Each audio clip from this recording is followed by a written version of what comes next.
पत्नी सौ दीप्तीताई वाजे, मविप्रचे माजी संचालक हेमंत नाना वाजे, निवृत्त विक्रीकर उपायुक्त किसनराव डगळे, पुणे येथील सर्वात तरुण नगरसेविका सायली वांजळे, ज्येष्ठ नेते निवृत्ती मामा डावरे, उदय सांगळे, सरपंच जनार्दन पवार, माजी जिल्हा परिषद सदस्य केरू पवार, देवनदी पतसंस्थेचे चेअरमन BM पवार, गोवर्धन पतसंस्थेचे चेअरमन शरद रत्नाकर, सोसायटीचे चेअरमन तानाजी पवार, शूरवीर माजी सैनिक संघटनेचे हरिश्चंद्र पवार, आई भवानी पतसंस्थेचे संजय पवार, वनप्रस्थ फाउंडेशनचे सोपान बोडके, अशोक डावरे, विठ्ठल जपे, डॉक्टर भरत गारे, डॉक्टर लोहारकर, शालेय समितीचे डॉक्टर राजेंद्र गोऱ्हे, निवृत्ती बोडके, सखाराम शिंदे, ज्ञानेश्वर कुऱ्हाडे, थोरले बाजीराव पेशवे, पतसंस्थेचे नारायण सेठ वाजे, विठ्ठलराव वामने, सुजाताचे आईवडील सौ लीला जाधव व तानाजी जाधव, भाऊ गौरव जाधव, विद्यालयाचे मुख्याध्यापक शिवनाथ पांगारकर आदी मंचावर उपस्थित होते।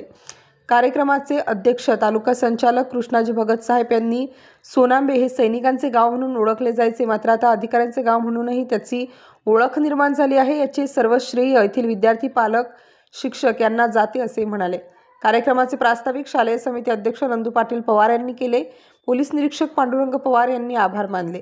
सांस्कृतिक प्रमुख दीपक भालेराव, योगिता शिंदे यांनी सूत्रसंचालन केले। कार्यक्रम यशस्वी करण्यासाठी ज्येष्ठ शिक्षक शांताराम चांदोरे, पंडित चिने, सोपान पवार, क्रीडा शिक्षक दीपक पगारे, नवनाथ माळी व शिक्षक तसेच ग्रामस्थांनी परिश्रम घेतले। नाशिक स्टार न्यूजसाठी वाल्मिक शिरसाट।